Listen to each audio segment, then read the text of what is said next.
What is up, everybody? Welcome to another episode of Limited Resources. This episode number 463. My name is Marshall. I'm one of your Limited Resources, and joining me on the line all the way from Denver, Colorado, just chomping at the bit to talk about Guilds of Ravnica archetypes. It's Luis Scott-Vargas. Luis, what's up, buddy? Not a whole lot. I'm looking forward to the Pro Tour soon. It's actually coming up on us pretty soon here, about 2 weeks. So, you feel ready? Well, no, not at all. But I have started to play. I've played more standard recently than I have in quite some time. You know, it's probably not a big secret, but I structure my life such that I never play standard. I just don't go to standard Grand Prix. I'll play it for the Pro Tour, but not after. And I've been pleasantly surprised by how fun the standard format is. So might have to change that policy. I'll file an application. Okay. We'll keep an eye on it. We won't force you into anything, but we'll keep an eye on it for sure. We're going to be talking about something that might be relevant to your Pro Tour experience. It is the Archetype breakdown for Guilds of Ravnica. We've had it in our hands long enough now. We feel comfortable talking about each of the viable archetypes in the format. We're going to go over each and every one in detail. Well, you also want to talk about 5 colors, so we stray outside of the viable archetypes. although I do mention within our description of it, one of the sentences I put in our notes is, I'm not sure if this deck is good yet. Yeah. And I'm leaning towards it's not great. Yeah, okay, fair enough. But so we'll get opinions and, of course, more on all of the archetypes in this episode of LR. But before we do, let's mention our sponsor, channelfireball.com. That's a place to go for all things Magic related on the internet. You're going to find it at Channel Fireball. If you want to get a box of Guilds of Ravnica, you can go there right now, order it. They're going to get it in the mail and ship it out to you nice and quick. They always, of course, stand by their products as well. If you have any issues, just let them know and they'll take care of you. Also, you can get free content, like not just this show, but other stuff too, like videos and articles by some of the best players in the world.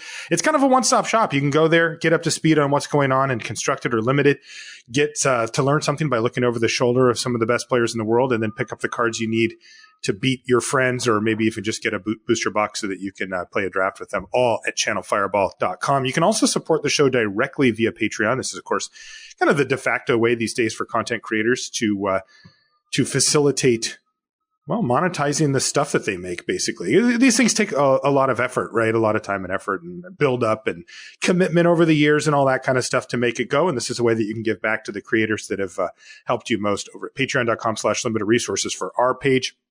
And lots of good stuff for joining up as a patron. It's all explained on there, but I can tell you right here and right now, if you're a patron, you are eligible for our Patreon playmat giveaway, of which we will be doing these for quite a while. So this one is, this one's kind of special. This one's near and dear to my heart. It's Exclusion Mage artwork. This was from Grand Prix Richmond this year, so this one's a little more recent. Cool playmat. And this one is going to go out to Travis McGrath from Kingston, New York. Thank you, Travis, for your continued support of the show. Of course, we really appreciate that. Also, of course, you get to ask questions for the Patreon question of the week. This one comes from Eric, who says, all right, this is kind of a long one, Luis, but I think this is I probably should have prepped you for this one ahead of time because it goes a little deep, but maybe we could give the high points on this and maybe even turn it into a topic if there's enough meat on the bone here. Eric says, hi, Marshall and Luis.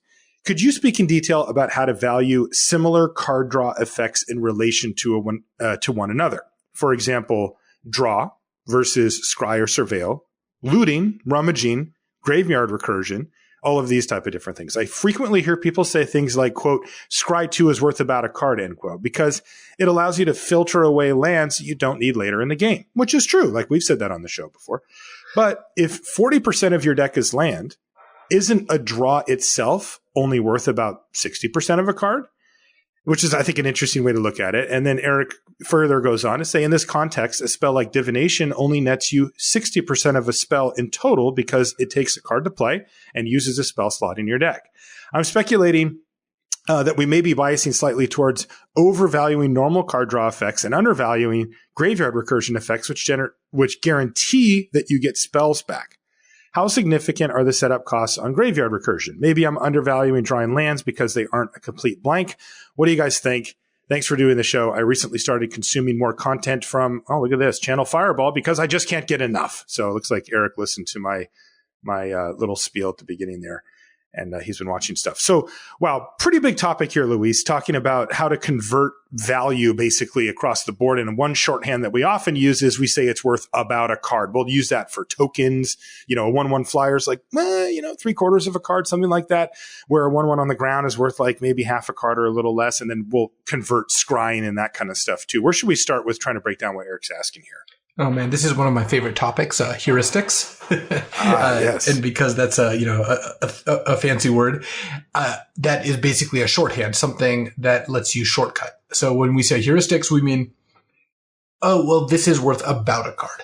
Because what we're trying to do, and what we're very careful not to do, is try to define it too fully. And to some degree, that feels like that's what Eric wants, and that's why Magic's great. It's because most of the time when people try to like develop these grand theories and really try to define these things, it just breaks down. It just does not work. Because, yeah, it's true that lands aren't worth much in the late game. So, you scry 2, we say it's close to a card, but it's all so contextual. Like, part of the reason divination is so strong, and Eric correctly identifies that later in the game, a divination is going to often draw you like a land and a spell, in which case you're not really up that much. But divination, he does touch on it not having a setup cost. Well, part of what divination does is actually sets you up to succeed. It actually has, it's like the reverse of a setup cost. It actually sets the rest of your cards up, because when you keep a 3-land hand and in this format cast Notion Rain, right? That's our divination. It will find you what you need, whether it's binning 2 expensive spells to try to make sure you hit your 4th land no matter what. So you can play, your Night Veil Predator on 4, or bidding all the lands you see because you already have 3 more lands in your hand. It does the work for you. Whereas something not in this format right now, for some reason, actually, I don't know why there is not more graveyard recursion in this format, but if there's a card like, just 3 mana, get 2 creatures back, right? Yeah, that's a card that we've seen a bunch of times. And that card, you might think, oh man, this is just much better because it always draws you 2 spells. But sometimes you'll just have this card in your hand and not be able to do anything with it because you just don't have creatures in your graveyard. So, and you certainly can't cast it early. So balancing all of that, once you get to the point where you have like 7 or 8 lands, yes, often a land is worth just about 0. You can round it to 0. But what's tricky is, let's say you're on 6 lands, right? And you have a card that's like Scry 2. Well, yeah, you'll choose to put lands on the bottom, but if you were able to cast a draw 2 and you drew a land and a spell, you're still going to use that 7th land almost every game in some form or fashion, whether that's casting a 4-drop plus a 3-drop, or activating, some kind of like activated ability, or whatever, leaving mana up for a counterspell. Like you will find a use for it. So the land's not a complete blank. And that's why that we say that Scry 2 is worth about a card, even though drawing 1 card at random will draw you a land 40% of the time. So the end, basically conclusion to this, to what Eric is asking, is that there's really no hard and fast answer. Yes, in general, people undervalue what setup costs are, and people tend to too quickly reduce the value of lands to 0 when they're not 0. But we see this actually in a lot of card design accounting for this, because look at like Crawl Swarm and Hypothesizel. Both of them require you to discard non-lands, in Crawl Swarm specifically, a creature. Like, that is actually a really big game changer in terms of what kind of value you get out of these cards, because they don't actually help you filter through lands. Like, Crawl Swarm's a fine card, but if you could discard any card to it, this card would be a really hard to stop finisher. Yeah. And likewise, all the jumpstart cards show you that like having a card in your hand is just worth something. And when you surveil 3 and then you have jumpstart cards, it really calls into question, or really shows you very clearly how surveilling lands into your graveyard is not the same as drawing useless lands, because you would have been able to exchange those for something else. Yeah. So basically the long and the short of it is that when we approximate Scry 2 as being worth about a card, that does more specifically refer to the late game, and also in general, you still would rather be drawing cards a lot of the time, and don't undervalue setup costs. So yeah, because I mean the point is that there was a certain set of assumptions when we make that statement, mainly that it's in the late game and that you don't have any more real use for lands in your hand. But that's a pretty specific scenario, all told. And you mentioned it earlier with divination. There's a lot of times where you play it on turn 3 specifically so that you can hit your land drops, right? So totally different setup, and the assumptions in that situation are completely different. than they would be, on turn 12 of the game or whatever. And we did an episode actually about heuristics. It's LR number 335. And, in that episode, we don't only talk about how to use them, we also talk about how they don't apply in some cases. And, one of the reasons why I'm so attracted to Magic as like a hobby and a lifestyle and a game that I can really go deep on is because it has this extremely high ceiling where you just never really feel like you always feel like you can get better. And this is part of the reason why is that we can't just write you out a chart that says, all right, well, Scry 2 is worth 1 card, Scry 4 is worth 2. And here's another, it also breaks down, right? Like Scry 4 is not worth that much more than Scry 2, and Scry 10 is certainly not worth very much more. Right. Like, and then unless you throw in this caveat that says, well, I have this game winning bomb right now. It's like, okay, now I want to find out. And then this is why we have an entire podcast dedicated to helping you get better at it. Is because you need to understand the fundamentals. The limited resources podcast for Blackjack would not have very many episodes. Basic strategy. Episode 2 would be like, so what'd you do this week? All right. So good stuff, Eric. And by the way, Eric, it was a good question. And Eric, really good question. Demonstrates a lot of understanding. I was going to say that too. Yeah, this is a pretty nuanced question. So this is exactly the kind of question that could be way too vague or broad, but I actually think Eric does a good job kind of giving us some parameters to work with. So that's a good question. I'm glad you said that. I was going to bring that up too. Eric, you're a good student. We got our eye on you. Crack a pack? Oh, yeah. Let's get into this. This one comes from Alan. Our friend Alan says 2LR from Alan. Thank you, Alan. Mighty kind. All right. Let's see what we've got here. We've got a Rubble Belt Boar. By the way, have you played this card on Arena? Oh, no. It snorts. It does what you do. Yeah, it does that when it enters the battlefield. I love it. Every time you play it, it does. I turn it up whenever I'm about to play just because it reminds me of when you do that on the show. Anyway, card's fine. I like it. Yeah, it's fine. It's playable. Next is Skyline Scout, which I would put in the same category as fine/playable. Passwall Adept. We actually got a message about Passwall Adept, and I guess I agreed with it, though.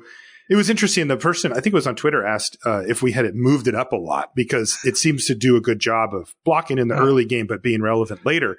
And I said, I totally agree that it does a good job of blocking in the early game and being relevant later, and I haven't moved it up a lot. It's still just fine. No, I still stand by our original rating, and I even stand by in the face of a lot of people saying this card's way better than you think. It's like I don't think that's true. I think it's a fine card, but it's a fine card.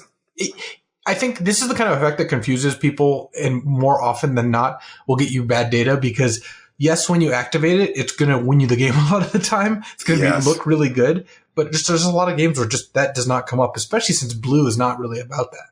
Yeah, the other thing that reminds me of that is I can think of many times where I have won the game via Passwall Adept, right? I stalled out, Damir deck, whatever, ended up getting it on the ground with a couple of creatures, and I finished the game.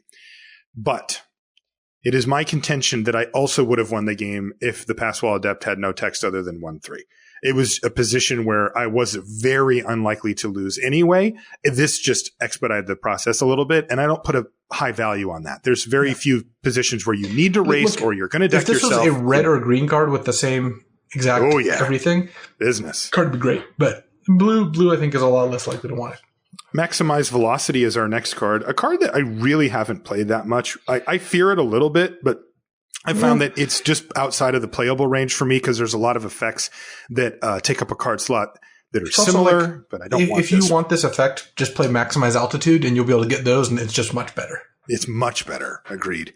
And the effect being, by the way, that you just cast a spell. Yeah, cheap jump to start spell. Cast it again. Yeah, exactly. Urban Utopia really has not found a home. Yeah, not very good. I'm on Skyline Scout right now, but not by a lot. Yeah, same. Or actually, I would take Passwall Adept if I'm being honest. But Barterson Bats, 3 and a black for a 3/1 flyer. Yeah, I'm not a big fan. Yeah, it's just whatever. I found that if I just need some way to finish the game off, you can play it, but it's pretty weak. Is it Locket? Yeah, basically, I like my decks like I like my politics, non-partisan. Jesus. That is awful and also just not true at all. Is it Locket? No, I'm going to pass on this one. Yeah.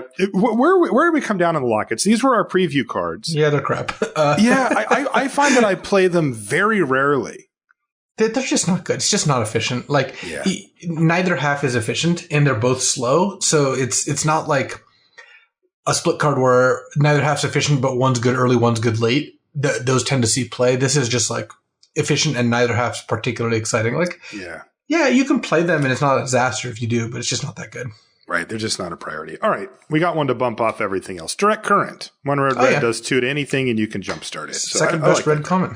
Yeah, it's good. Wait, what do we have as best? Wojek Bodyguard? The Wojek Bodyguard. That card is a beating. All right, here's a pretty decent card, but it's not on par with the current. It's Iron Shell Beetle. We'll talk about it a little later. The one in a green 1/1, and you get to put a counter on something. Yeah, good little 2-drop. Where are you at on Whispers of the Muse Drake? It's playable, but you can also cut it. It's not a must play. So I think it's behind Direct Current, and for being honest, probably behind Iron Shell Beetle too. Yeah, I like Direct Current significantly better. Here's one of the biggest flops: Join Shields.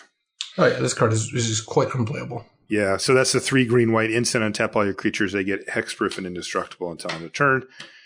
Really bad. All right, we got a little competition now. I like this card a lot. Thoughtbound Phantasm. Blue for a 2/2 with Defender. Yeah, whenever you surveil, you get a +1/+1 counter on it. And when it gets 3 or more of them, it can start bashing. Yeah, I would take this over Direct Current for sure. Same.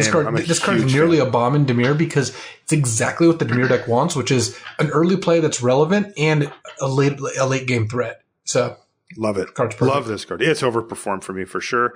Speaking of overperforming, this card has done the exact opposite of that. It's World Soul Colossus. It's X green white. It's really bad. Really bad. X green white for a 0/0 with Convoke, and it comes in with X +1/+1 counters. It doesn't have Trample. No, it's worse than Siege Worm, and I think Siege Worm's kind of bad. Yeah, same. And, we talked about it in our first impression show, but, I did dig around. Again, I'll repeat it. There's 5 Death Touch creatures at common and uncommon in this set, which is way more than normal. Large amount. Yeah, it's this huge amount. It's over double. The highest number out of the past 3 or 4 sets was 2, and this one has 5. And I didn't even count like some of the ones that can get Death Touch. So yeah, World Soul Colossus just feels very poorly positioned in the format. There's also just randomly a bunch of like 1/1 lifelinkers that can jump in front of it quite happily for a couple of turns while you get beaten down in the air. It's just like, has anybody ever actually connected with this card? Like, have you ever made an 8/8 one of these and had it hit the opponent? It just feels impossible. It really never does anything. Right. Our gate is it Guild Gate? Oh, well, this next, our rare is not going to bump Thoughtbound Phantasm, but it'll go nicely into our giveaway of rares. It's Watery Grave. So, yeah.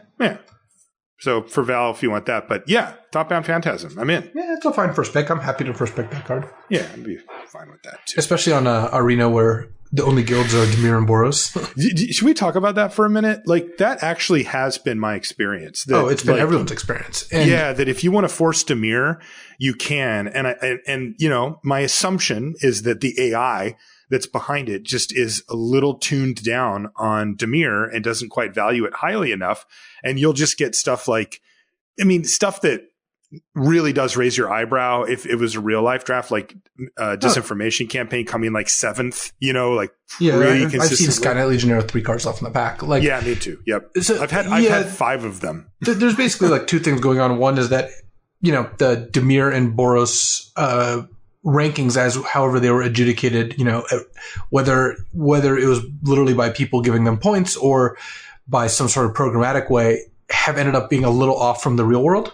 Right? Because you're giving your best guess, and maybe they'll get adjusted over time. We don't know. But for right now, they seem a little off. The second is that draft is normally self-correcting, where you and I are like, blue's underdrafted. Blue's great. And then everyone's like, okay, we're going to draft blue now. And it's like, oh yeah, blue's no longer underdrafted or great. Right.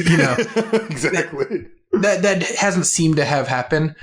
So you can just say this and then continue just forcing Damir and that nothing changes. So, right.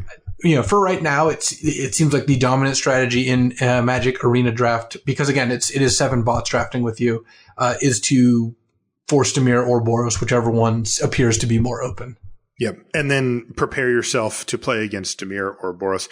My assumption, now, I should preface this, but a lot of people think that I work at Wizards of the Coast or whatever. I guess our listeners probably know better, but I don't, right? I'm a contractor. They don't tell me anything.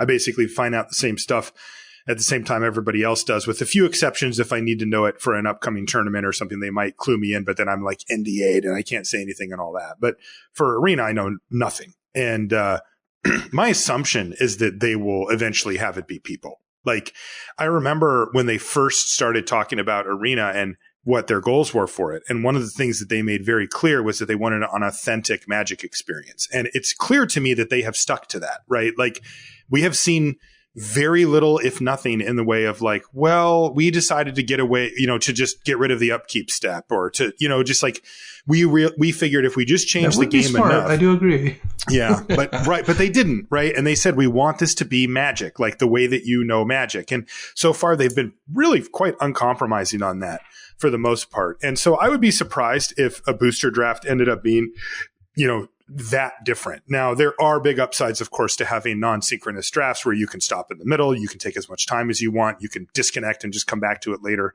That kind of stuff really does have big benefits, but I feel like that's starting to really get away from what makes Magic drafts so special, and I'd be surprised if they just completely did away with it. That's just a speculation on my part, though, so we'll have to kind of hang out and see. We're still in open beta here. We're not even in the official, release yet, so. But if they do decide to stick with AI, I do hope that they have a way to have it learn or tweak it or whatever, because this does actually interfere with, for people like us and our listeners who potentially draft a lot, right? And like right now, like I'll go draft it on there, but I don't like knowing that I could just get Damir. Like I don't like that at all. That isn't that fun. And in Dominaria, you could routinely draft green-black base decks, which is where I wanted to. Like, it's weird because they've both lined up with exactly what I want to do anyway. And then you could also, like, according to Andrew Cuneo, just draft red every time and get a good deck no matter what. Like, literally just no matter what, if you just took red cards, you'd always have a good deck. He did it like 10 drafts in a row. So they would need to make some tweaks if that's what they were doing. Yeah, and I would imagine something like that is happening, because it would be, like you said, kind of damaging to the feel of authentic Magic if it was, like Blackjack basic strategy, just always draft Damir or Boros. Yeah, wouldn't like that. Also, it would make the show a lot more boring if we just said, all right, draft Damir next.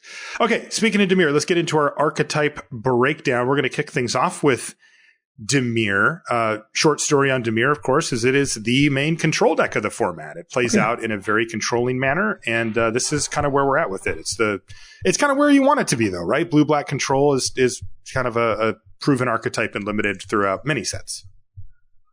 Yeah, Damir is the deck playing a bunch of counter spells, got some discard, doesn't care how it kills you, isn't particularly speedy, and it's just the removal and divination deck of the format. So, like, that's right. The key commons are the removal spells like Dead Weight, Deadly Visit, Artful Takedown, Capture Sphere, and then it's got a lot of good gold cards: Darkblade Agent and Notion Rain and Whisper Agent, all very, very effective. And then a couple of Surveil creatures with Watcher in the Mist and Damir Informant. Mm-hmm. So a note on the guild's relative strengths. A lot of what you're going to look at in terms of what makes a guild strong are the gold cards, especially the gold commons. So one of the reasons I think Damir and Boros are really good is that they have really good gold commons. Same with Izzet. Whereas like the two green guilds, Celestia and Golgari, their gold commons do not stand up to these. Like, if you look at like Celestia and Golgari, they each have like 1 to 2 decent gold commons, and they're not as good as like the third or fourth best Damir gold common. So it is really a stark contrast in power level. And if you look at this list, all of Damir's gold commons are basically in the key commons list, and that's part of the reason Damir is so good. Yeah, don't even think about looking at the uncommons either, because that's actually where a lot of your payoffs come when it comes to Damir. And we're keeping it to the commons for the purposes of the archetype breakdown. But I mean, you look at some of the cards like Disinformation Campaign, that you can get, and Damir Spybug. These are cards that just reward you for playing your spells. Nightveil Predator is just a house, Yeah, it's the best one of that cycle. I thought it was going to be Crackling Drake at the beginning of the format. No, I think it is actually Nightveil Predator. The rules is really good in this format. So this deck's got tons of Surveil. I actually disagree with you a little bit. We're going to get into that card type breakdown because I have 18 landed a lot in Damir. Once you're at the third Notion Rain, I would make sure I'd rather just make sure I get to hit my third land drop. It's interesting. Like, how do I know whether I'm like, I've been playing 17 lands with my thinking being I have so much surveil, I can like either get to my lands if I need them, and if I don't, then I'll get rid of them. But isn't that the similar logic that you would use to play 18, saying, well, I just want to make sure I hit my land drops and then I'll get rid of any additional with surveil? Kind of, but not exactly. Like, I think that it depends on what your surveil cards cost. Watcher in the Mist is not helping you hit your third land drop because it costs 5. But if you have some cheap surveil cards, then I'm fine playing 17 because you can make sure you hit your fourth and fifth land drop, which is what surveil is really good at doing.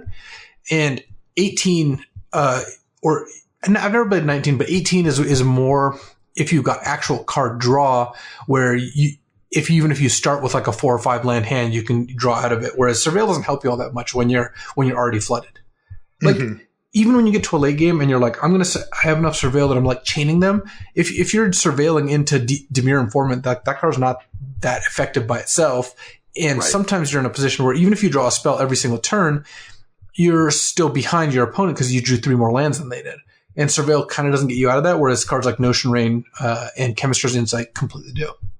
Okay. So, I would run. I run probably like 17 and 18, almost even splits. Maybe slightly more 17, probably like 2/3 of the time 17. But I run 18 and Damir a lot more often than any other of the guilds.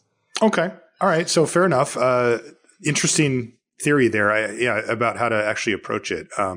I usually end up running 10 to 12 creatures. This is a deck that I'm particularly creature light in.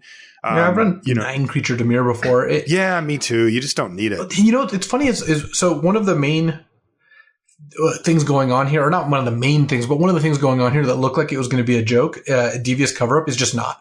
2 devious cover-ups is a legit win condition. It really is. Like, you can deck your opponent by just continually shuffling in your best stuff and finding your best stuff and either just dominating them by having a thicker deck, or just by waiting them out. Yeah, my experience is that you don't actually deck them, but what happens is you just do it once or twice and they concede because you just keep drawing good spells. Like, you would actually kill them with damage before you deck them. You do have ways to attack, but it's also just inevitability.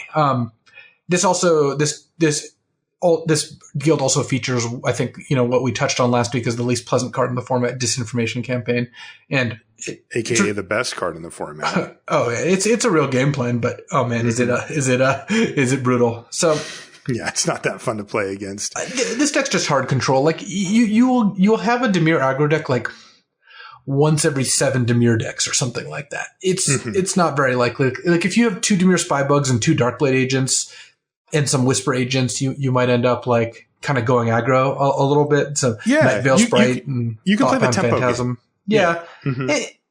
But most of the time you're just hard control. And for that reason, I actually downgrade Unbelievable Disappearance a little bit, because it's just not all that good to be bouncing things in this deck. Right. Cards that we should be valuing higher for this archetype. Cards like Dazzling Lights is one that didn't look super hot when we first saw it, but actually performs quite well here. Really good. You mentioned earlier about how many Death Touch creatures there are. Damir, gets Hired Poisoner and even gets the Gorgon because it's a hybrid card, as long with side Darkblade Agent. So that's 3 common Death Touchers that this deck's happy to play, and Dazzling Light just turns into a kill spell once you have those involved. Right. And, I think I talked about it on the thing I talked about before, but the fact that it happens to be Surveil 2, this could have easily just been Surveil 1, right? Like, it feels like I think on day 1, you could have asked me, does it have Surveil? I would have been like, yeah, it does. And if you would have said, what is it Surveil for? I'd be like, 1 probably, right? Like, that just feels normal. But Surveil 2 on a 1-drop at instant speed is like, well, it's kind of nice, actually. Like, it even makes it relevant in the late game just to help you dig a little bit. So I like that.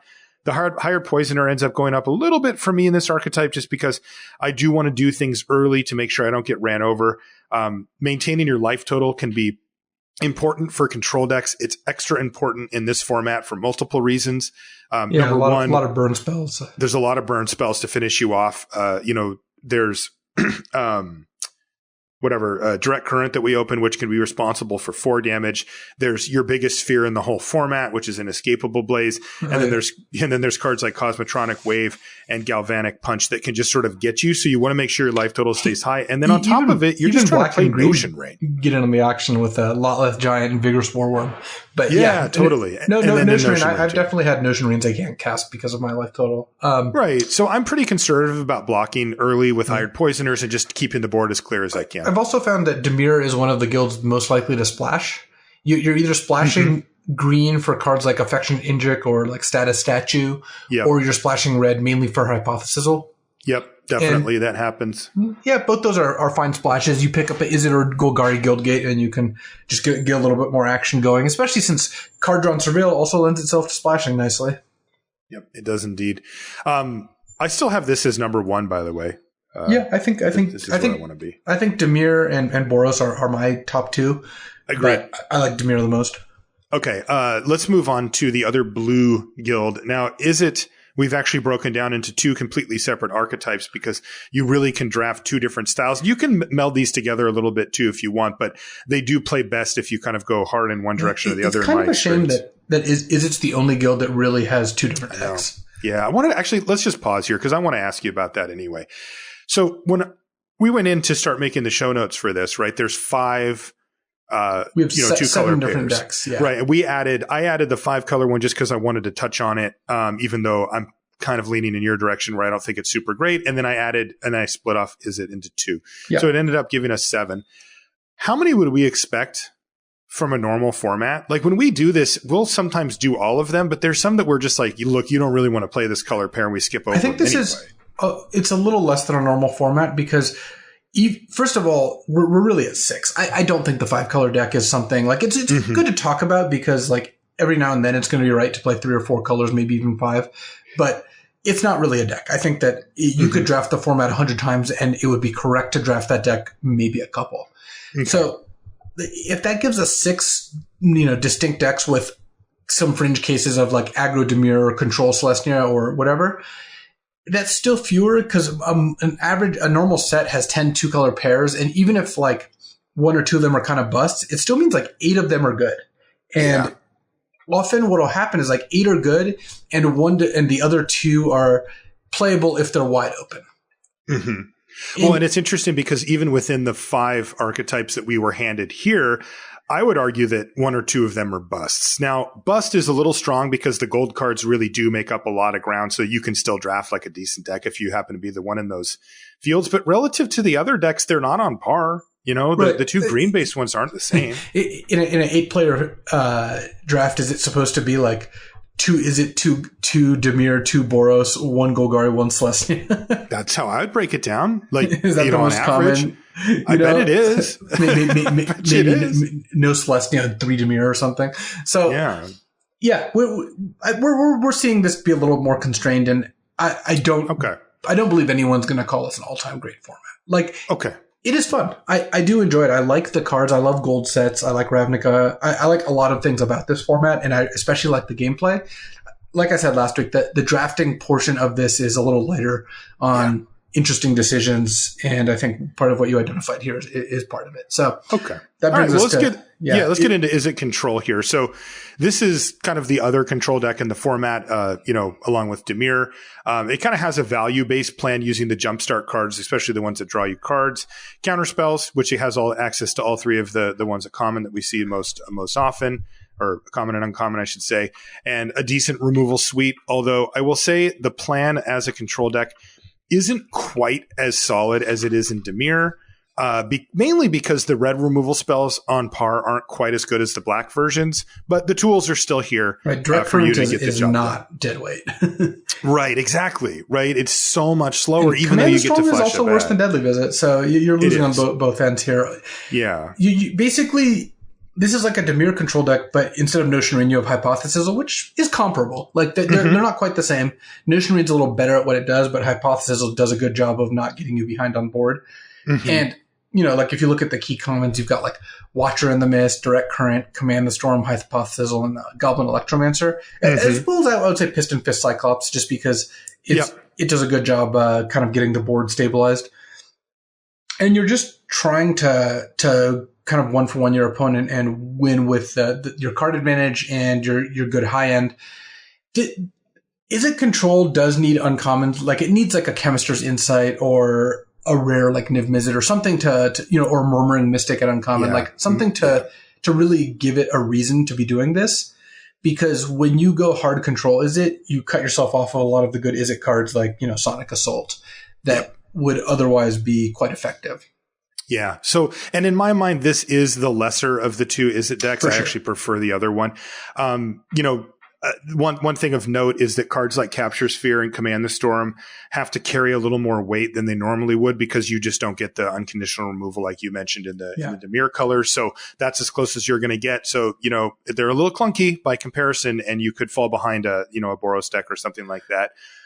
Plays out similarly to Damir as far as land count and creatures. You can play a few more creatures in this deck, I found, mainly because cards like the Piston Fist Cyclops sort of act as an onboard removal spell in some ways. And then, later on, they might even be able to crack in for damage, but you're fine trading them off. So one thing I do like is that the Is it decks can often straddle the fence between the two decks where you can just kind of modulate your draw based on what you're playing against and what your opponent has played so far, where you're playing this Is it deck, and because you're discarding cards with Hypothesizel and Jumpstart, you can kind of lean into whichever side you want. Because I've seen, you're playing an Is it aggro deck, and you let's say you go Piston Fist Cyclops and double Sonic Assault, and you could opponent game 1, and they like play defensive cards like Centaur Peacemaker in game 2, and you just outcard them with Hypothesizals and Radical Ideas and Chemister's Insight.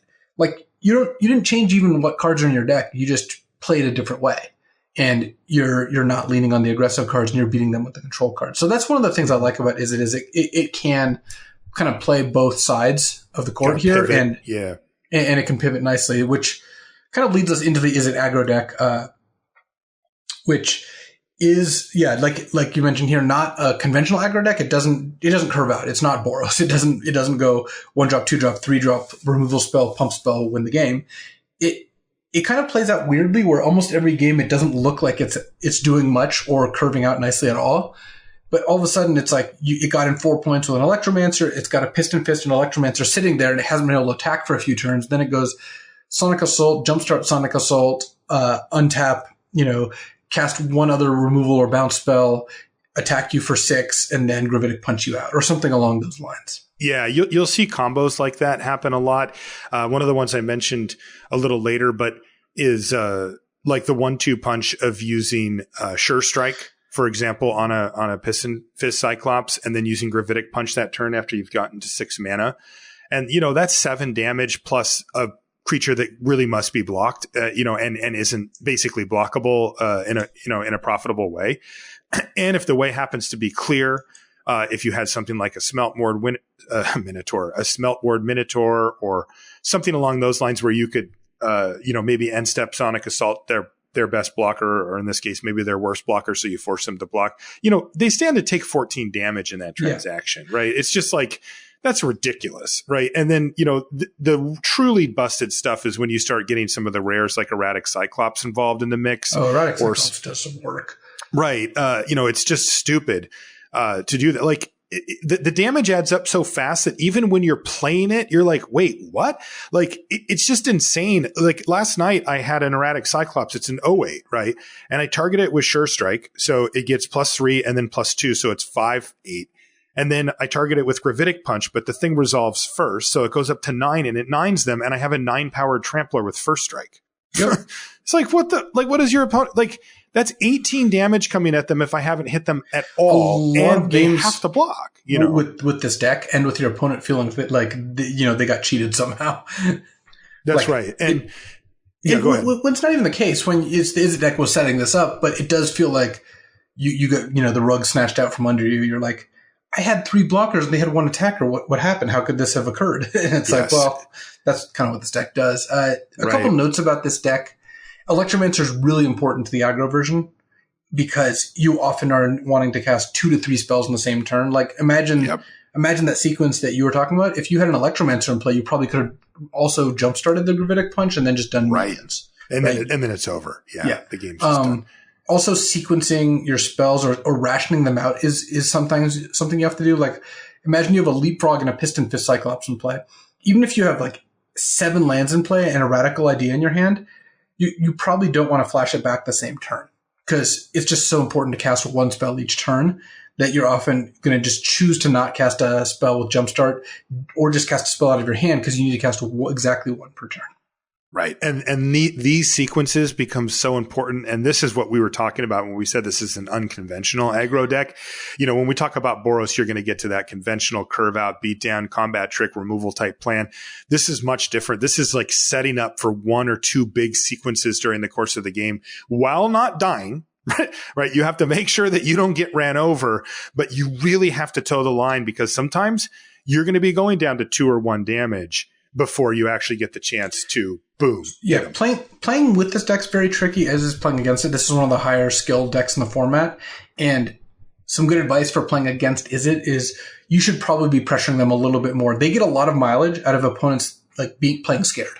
Because you're like, well, what if they have this and this? I better leave extra blockers back. But sometimes that just gives them 2 more turns for them to draw that Cosmotronic Wave that you couldn't play around anyway.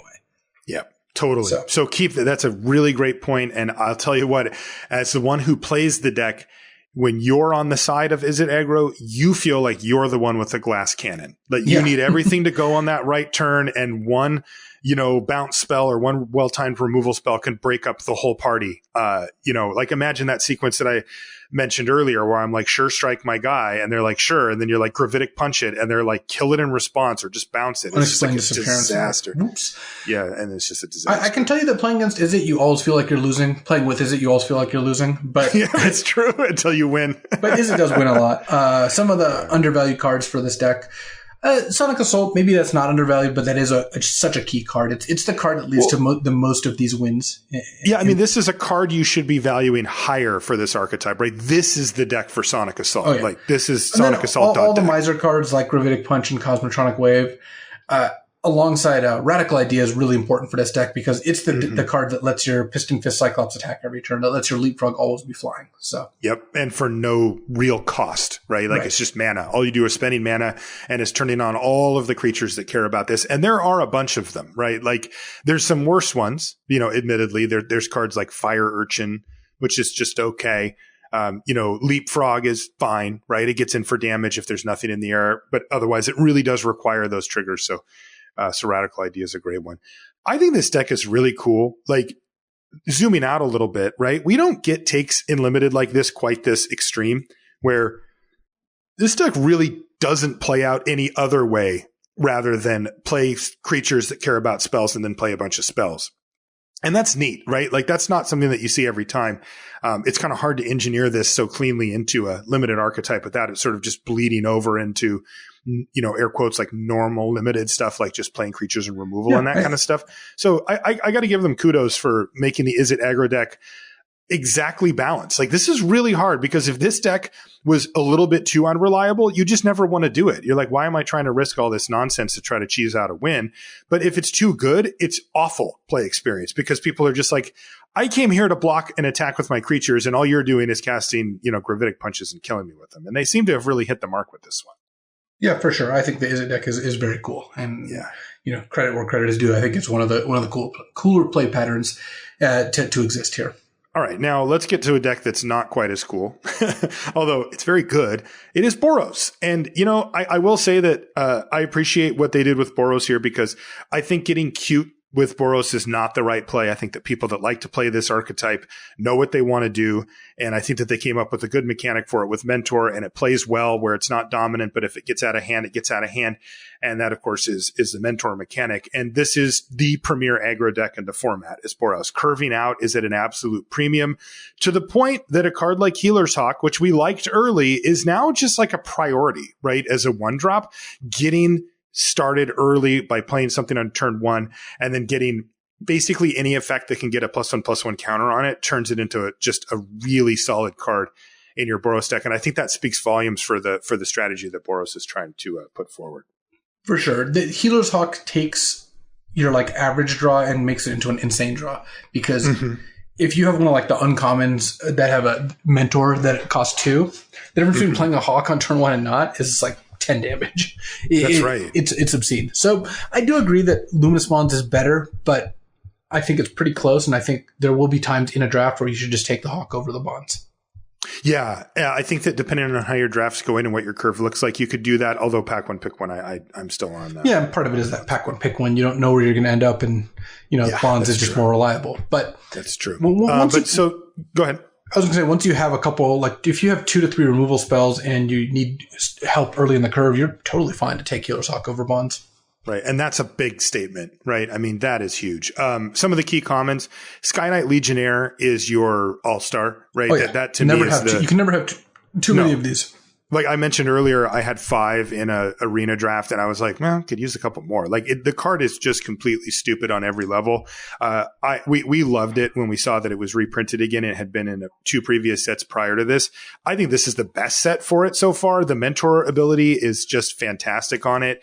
There are just enough creatures that you can get a counter on it every once in a while, through a banneret or through the bodyguard that we like, or even a blade master, the teacher, whatever it's called, the 3/1, any of those, blade instructor. Thank you. They all, make a Sky Knight Legionnaire fantastic. Healer's Hawk we talked about. Luminous Bonds is still your premium removal spell and very sought after for this deck. The ability to proactively reach out and take a blocker out of the equation is massive.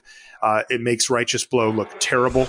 By comparison, and you do want Luminous Bonds. Don't go low on it. Parhelion Patrol, you're not as excited about it as some people. I'm not. I'm kind of in the middle on it, but you're not. You think it's just fine, right? Yeah, I don't think it's particularly great. I think it's just okay. It's just okay. Yeah, I have it at CC plus, kind of where we rated it before. Wojek Bodyguard, I think I wrote the wrong thing here, is awesome, right? I mean, I love playing a lot of creatures in these decks, like a lot of creatures, like 15, 17, 18 creatures even, which is a ton. And that to me makes Wojek Bodyguard that much better because it almost always will be able to engage in combat in some level. You never want to find yourself on the bad end of somebody picking off the creatures around the bodyguard and leaving it by itself, basically guaranteeing a 2-for-1 every time they use a removal spell.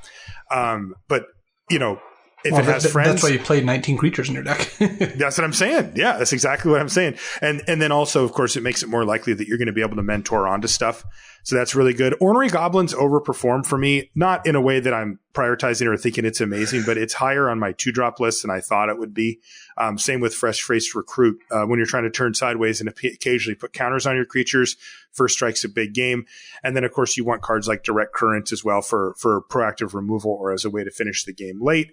And, I put Sure Strike on the list too, because when you're beating down and you're turning your creatures sideways and even getting just 1 or 2 mentor triggers over the course of a game matters so much, a card like Sure Strike does work. I found it very good. It also, I think is higher priority than the rest of the combat tricks because of how many death touch creatures there are in the format. Oh, great point. This is one of the ways to beat Hired Poisoner or Pitiless Gorgon. It's not going to work with your +2/+2, your Take Heart or whatever.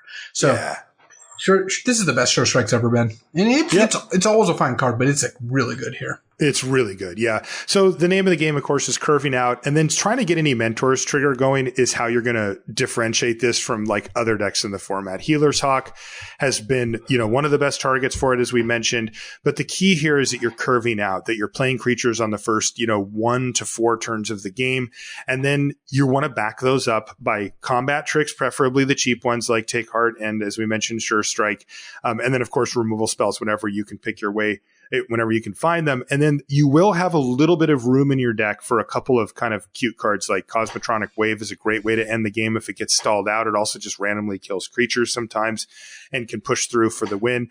Inescapable Blaze, even if you have a relatively low curve deck, is still a fine inclusion I've found.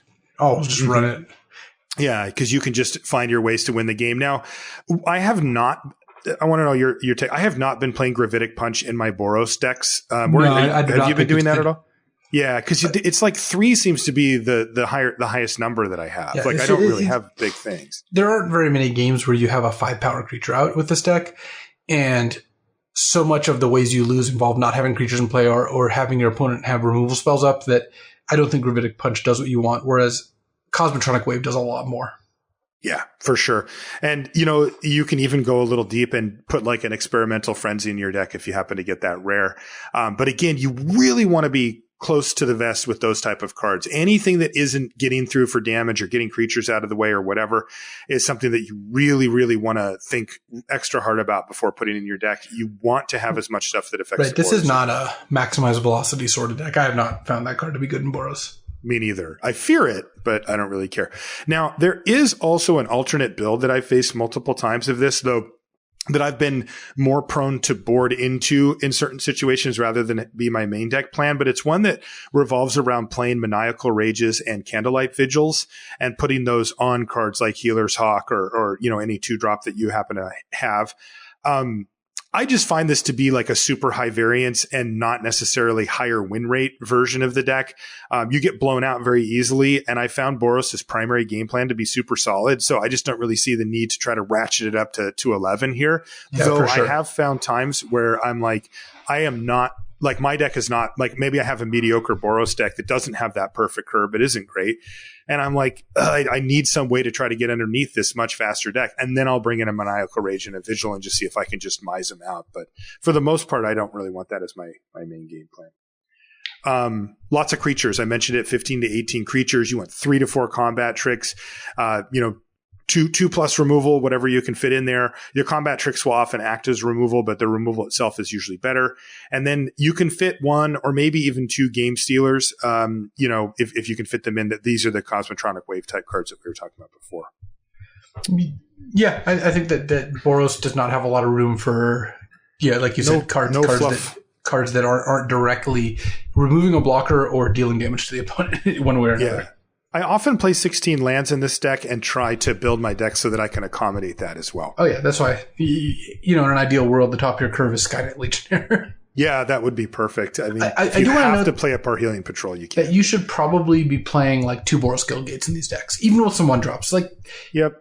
You just lose games of Luna when you draw 3 planes and no mountains. Yes, and it happens all the time. Throwing off your curve a little bit is worth being able to cast your spells. So I'm not saying play 4 Boros Guild Gates, but I'm saying playing 2 is almost always going to be good. Yeah. Okay.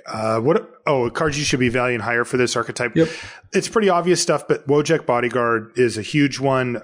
It doesn't fit super well into any other deck, but it's great in this one. Helos Hawk, which we've talked extensively about, and Sure Strike as well. So just this stuff that, looks like, yeah, that would be fine, or maybe that's okay. These ended up finding their home in this deck in a big way. So play those and don't be afraid to take them high if you need to.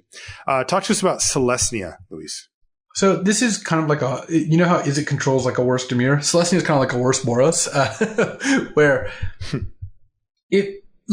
every guild, every single one, all 5, if it's open, if you have identified that correctly, then it's good to be in that guild. Because like you said, the gold cards are just good. But Selesnya at a baseline is just a Boros, but instead of Skynight Legionnaire, it gets Rosemane Centaur, which kind of sums it up. That's a lot worse, yeah. Yeah. So this is a deck looking to curve out. It's not really a go wide deck, quite as much as older Selesnya versions in previous iterations of the set, because there's just not that much token making. But it is trying to, just jam the board with a bunch of creatures and convoke out some big threats. Some of the key commons, Helos Hawk does work here. It's still got some white mentor creatures, and it does want to just play 1-drop, 2-drop into Rosemane Centaurs, like kind of the goal. It also gets Iron Shell Beetle, who is one of the key commons to go with Helos Hawk quite well. Yeah, again, getting that first counter on it just seems to do so much work. Luminous Bonds is good. Sworn Companions, making 2 1/1 lifelink soldiers is good because that can help you convoke, and sometimes you have some mass pump. Rosemane Centaur is the big winner here, and then Prey Upon and Devkar and Dissident are both fine. They're not incredible, but they're just fine. And I actually don't have Siege Worm on here because it is just much worse than the Rosemane Centaur, and you'd rather just have a bunch of those than no Siege Worms. So poor Siege Worm. It used to be so good, and it looked good early, but it just hasn't there's just really no held Fists of up. Ironwood or Scattered Seeds or Triplicate Spirits, the kind of cards that really make it tick. So basically you're just trying to play big creatures slightly ahead of curve, and then it also lets you make use of cards like Prey Upon, which aren't particularly good in Golgari, but if you can play sometimes you can play turn 4, play Rosemane Centaur plus Prey Upon their 3-drop or 4-drop, and you end up pretty far ahead on board when you do that. There's also just good uncommons in rares, just like every other guild, and that's really what we talk about. We're talking about the commons because that's what you can rely on when you're drafting a deck. But when you're identifying the open guild, part of it is also just because you want to reap the reward of getting the 7th pick Conclave Cavalier, or the 5th pick Golgari Findbroker. Like, these are the kind of things that will happen if you're the only person in that guild. Mm-hmm. So you do get a benefit out of being in the open guild that is not reflected in just the commons, and the Celestion commons are still fine. Ledev Champion's a great card, etc. Right. One of the things I do want to note is that Celestia can be mid-range, and when it is, it's often paired with some black cards too. Like, it's like some kind of Golgari Celestia amalgam that, plays cards like Somala Woodshaper, a 4-mana 2/1 that lets you draw a creature enchantment from your top 4, or other like black removal spells and, kind of more controlling strategies. But the average Celestia deck is pretty aggressive. Okay. So for the card type breakdown, you want like 14 to 16 creatures, a couple combat tricks, and a couple removal spells. Those kind of go in the same category. You really can't go much lower on creatures because all your creatures tap for mana. So if you don't have early plays, then the rest of your cards just all get worse. But Celestia does have access to decent removal. That's one of the appealing things about it, is if you get 2 Luminous Bonds and 2 Preyapons and 2 Rosemane Centaurs, plus like 1 Siege Worm and a good curve otherwise, you can end up with a pretty effective deck. Yeah. Do you feel pigeonholed with it because you need to play all these creatures to make sure that you maximize on the power of it, which just comes from Convoke, but then also the Convoke payoffs, as we've recognized, aren't really that great. Like the Rosemane Centaur is kind of the one that we like the most. And even then it's not like, it's not like when you play a Sky Knight Legionnaire and you're like, boom, It's part of the reason that I think that Celestia and Golgari are the decks that I will draft if it's clear they're open, or I open a bottom, right? I open Tristani or Azoni or something. Whereas Damir, Boros, and to a degree Izzet are decks I can get into by just taking a couple commons and am pretty happy doing so. I'm not going to be happy first picking Rosemane Centaur. I'll 5th pick a Rosemane Centaur. If I start with like a couple white cards and I'm not sure if Boros is open, then I see a 5th pick Rosemane Centaur. Yeah, totally fine to jump ship. But I'm not going to take one of those cards early and be like, yeah, I'm Celestia. Okay. What card should we be valuing higher for this archetype? The green 2-drops. Iron Shell Beetle is the best one of those. It has an effect at every point in the game and leaves behind a body that, again, taps for mana. Devkar and Dissident, a lot better than I thought it was going to be, just because you play this early to turbo out your thing, and then when you're out of cards to cast, it attacks as a 4/4, which is a pretty nice ability. And of course, you can even pump it twice in the extreme late game. Yes, I suppose that's true. I've not seen that come up. I've done it. I think some people don't even know you can do that. Like, I did it once. They blocked and they thought, okay, well, this is still good. And I'm just like, pay for it. They're like, what? Yeah, no, that works. 10 mana. And then Rosemane Centaur. Ben Struck put up a Twitter poll. In an average Celestia deck, would you take Rosemane Centaur or Ledev Champion? And it actually ended up being split. I voted for Champion there. I voted for Centaur. Yeah. So what's your take on that? And by the way, did he ever chime in with what he thought about it? I don't know. I don't know either. Think so. What's your take on it, though? Just, you're going to win a lot more games on the back of whether you can curve into Rosemane Centaur than play the long game with Ledev Champion. Okay. That's fair. So, so it's just fine. It's nothing special, but it's got a little bit of appeal. That brings us to Golgari. This is a mid-range value deck. Ooh, spicy. Yeah. And this is the ideal form for it, right?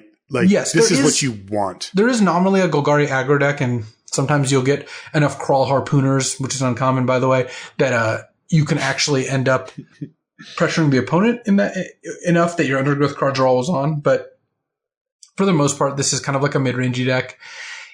The commons that are really important for this deck are the like free material cards like Burglar Rats and Generous Stray, Deadweight, Deadly Visit, the removal, Crawl Foragers, a little more on this later. This is the 5-mana 4/4 with Undergrowth, gain a life for each creature in your graveyard. Portcullis Vine, Hired Poisoner as like a more early plays that can just go to the graveyard, and then Rhizome Lurcher is one of the better Undergrowth cards. So your big payoff, right? Oh yeah. So basically, the reason that Golgari and Celestia actually are not as high on the pecking order is their gold commons are just not that good. You're using up slots on Undercity Uprising and the one that discards a card to give it +2/+2. I don't even remember the name at this point. The erstwhile Trooper. Yes, erstwhile Trooper. And then in the case of Golgari, its mechanic's not even good. Undergrowth is not a great mechanic. It's just not very well supported.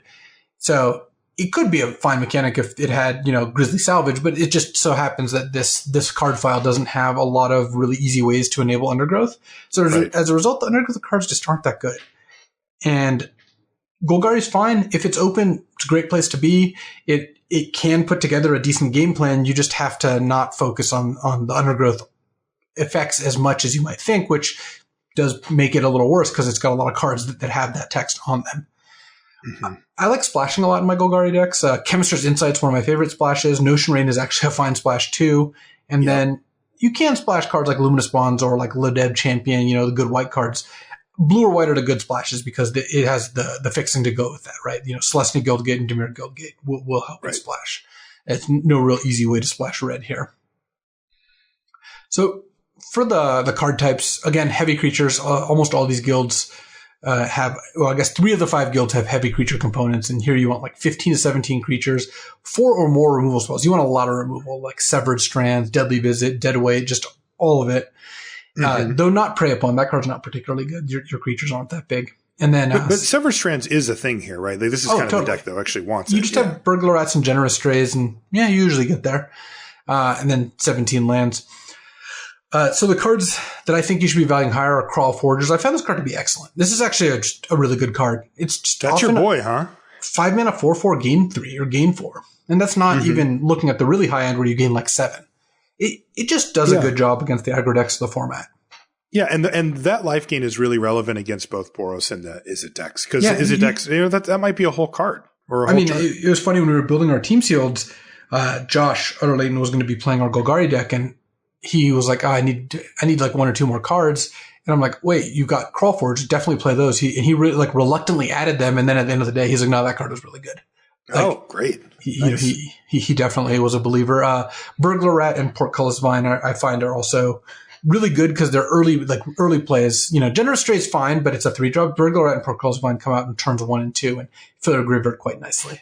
Yeah, and for a little bit of value, too. I'll let you take it away here. Yeah, I'll take the keys. I'm not going to belabor this too much because I do agree with your broad points, but I feel like we should mention the 4 to 5 color deck that is possible in the format. It's a little more recent deck to the Archetype mix. It leverages, in this case, it's somewhat unique to this format in that it leverages the unusual amount of mana fixing that we get in this set. And it's like you think and you're like, well, what do you mean? Like, you mean the lockets or, somebody? No, the gates, right? We get a gate in every pack. They rigged this set so that we would always have these gates around. And that's just not normal. Normally you have to use a pick, and when they show up in a pack, a dual land of some sort, whether it's a rare, an uncommon, or a common, you have to use a pick to take it. And here you don't. I mean, you do, but there's going to be so many of them that you'll be able to get them for sure. And the correlation is really to cube. This is the algorithm that I have used thus far to draft this deck to moderate success. I've lost hard with this deck before. I've also won, and I've been in the middle. I'm not convinced that it's particularly good or that it's even better than just a good 2-color deck. But there's some wiggle room here, and I think that if you were to fine tune the builds of these, I think that you could absolutely find it. And I've done this about 5 or maybe 6 times where I kind of sat down and said, all right, I'm just going to do this. So I've got a pretty good feel for it now. But the basic algorithm is you open up your pack, and if there's a bomb, premium removal spell, or kind of a irreplaceable effect, which translates more to cube than here, but there's some things like that, then you can take it. Then you look and see if there's anything in that kind of second tier that really catches your eye. And if there is, you might take it, you might not. If there's nothing that's even, of the B level, let's call it B to B plus is where we're looking at as our baseline there. If everything's below that, then you take the guild gate. And you just stack them up. You end up getting about 3 per pack, maybe an extra one here or there. And you end up playing 9 or 10 of them or 7 or 8 of them, somewhere in that range. And of course, the Gateway Plaza being the premium one because you don't mind the slowness and the fact that it can tap for any color is like the glue for many of the cards. You get to take advantage of the fact that the hybrid mana cards are actually easier to cast. And in your deck, that can help make them very easy to cast by comparison from, true gold cards. The real line in the sand that I haven't really quite figured out yet is if you are able to play the color uncommons, because these are some of the most impressive and attractive uncommons in the set and just cards in the set, full stop.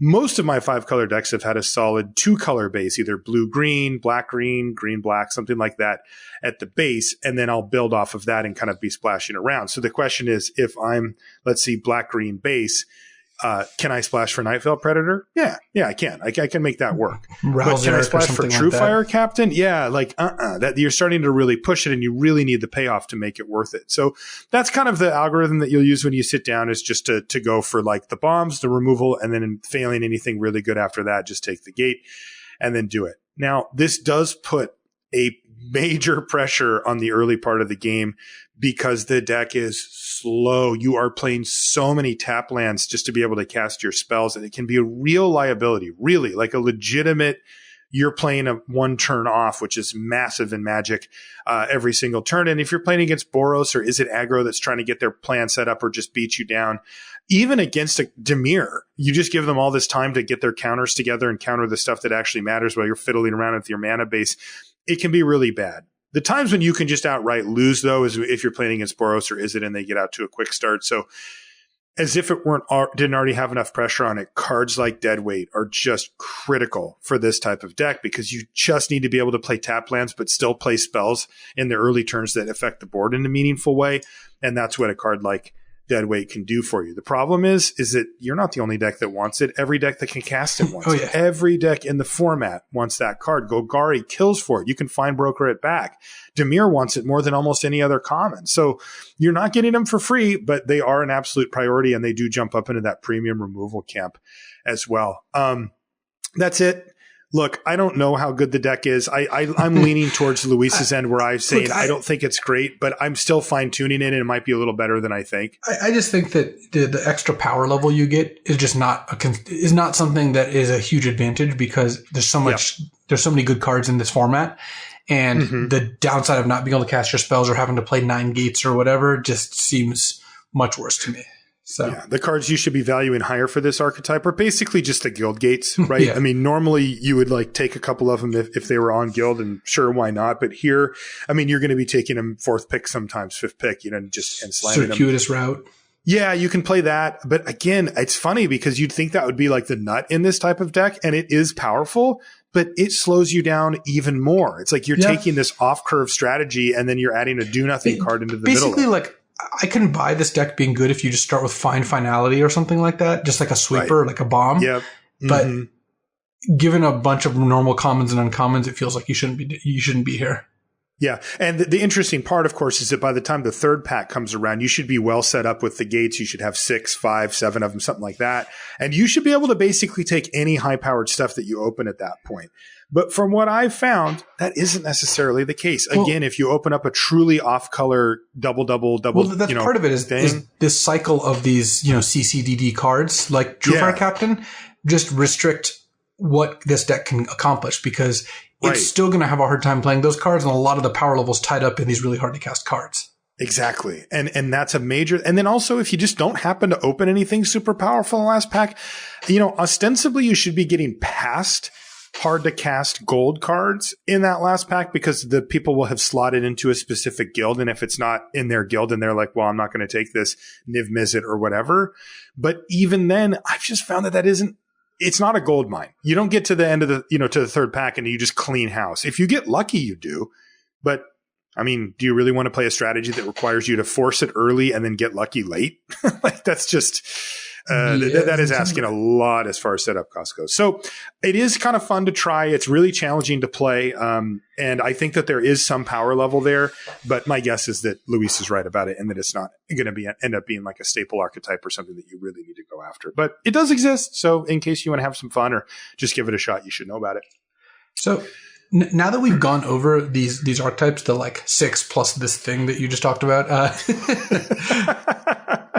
there's still a lot more to talk about in this format, and I'm excited to like dive into like just different card evaluations. I think Sealed's kind of interesting animal here. I just don't think there's going to be that many new decks to talk about. Like, again, we're going to be focusing on things other than just the drafting portion, because there's just not that many different ways to draft Damir, No, it's very true. And, we kind of knew that going in, right? Like I remember after Ixalan, I was really down about tribal, right? Especially like when they put them into the color pairs like that. And this has more play to it to me than that. But still, it's a little on rails. Like you mentioned before, you get into the draft and you kind of know what's up. And now I kind of feel like I know what's up. And there's a lot of good tweaks to the cards and understanding how to change valuations. Like, we've moved some decent chunks on our card evaluations, but for the most part, I agree. I feel like we kind of know where we're at with it.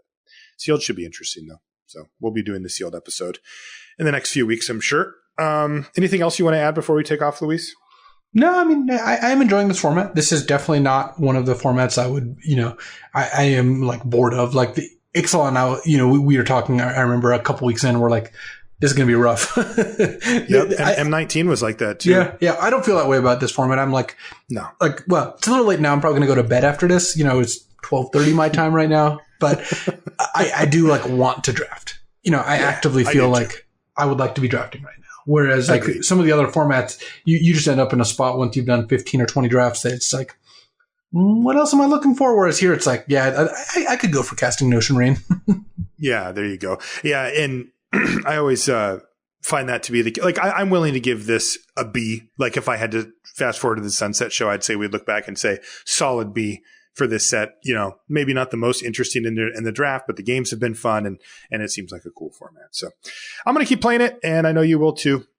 And we'll keep telling you if we find out anything new or exciting as we work our way through. And of course, we'll have guests and level ups and all the other stuff coming in the upcoming weeks. And I'm also curious where your team lands as far as limited goes for the Pro Tour, because there has been such a long gap here. If it's a thing where you're like, well, we kind of understand it and we don't put that much time into it, or if you put like a whole bunch of time into refining, picks and stuff, because this will be probably one of the most well understood draft formats going in for the field that we've had in quite a while. So we'll be talking about that as the Pro Tour approaches. That's going to do it for this episode of Limited Resources. Thanks so much for joining us. We appreciate you taking the time each and every week to hang out with us. If you want to find us on social media, I'm Marshall_LR and Luis is LSV. You can find everything related to the podcast at lrcast.com. And don't forget to visit our sponsor, channelfireball.com, for everything you need, including selling your cards back to them. This is kind of the circle of life for Magic players. You want to keep playing? Well, you got to turn that pile of dusty rares into some store credit over at Channel Fireball. They'll give you 30% if you trade it in for store credit, or I should say plus 30% if you trade it in for store credit. Or if you want, you can just get cash. You can do it either way. All the information is over at channelfireball.com. That's going to do it for this one. We will see you next week. So I know I've mentioned this before, but as you go shopping, I think you can tell there's a new trend, which is people are really into drinks that don't have calories. Like they've exploded in popularity. Like if you could have bought futures of sparkling water 5 years ago, then you'd be a wealthy man and well hydrated. So indeed. I wanted to update the power rankings of basically calorie free drinks. Oh, I like this. Okay. So starting off is diet soda, which I'm actually not even ranking because I think everyone kind of understands, even if they don't want to admit it, you just should not be drinking this stuff. It's unplayable. Like, it tastes fine. Like, I actually think it tastes okay. But I think everyone knows it's just when you drink a Diet Coke, you're not doing yourself any favors. There's just no way. There's just no way it could be good, right? Plus, people just want the caffeine from Diet Coke, right? Like that's kind of the main thing, yeah. So, so my top four is water, just plain old water. Okay. Water's fine. When you're really thirsty, water's great. Sometimes a nice cold water is exactly just what you want. Hold on, I got one in front of me right now. Let me just take a little sippy sip. But we can do better. Like there are some strictly better alternatives. Next up, this one's tough because I love drinking it, but I also don't just want to slam, and that's iced coffee. So, oh, sure. Cold brew is just this amazing technology where basically the coffee is just steeped in cold water for like a whole day, and it just makes it so much smoother. You don't need to put anything in it. You can just drink it by itself. It's just awesome. But I also am not going to drink 5 coffees a day. At least I shouldn't.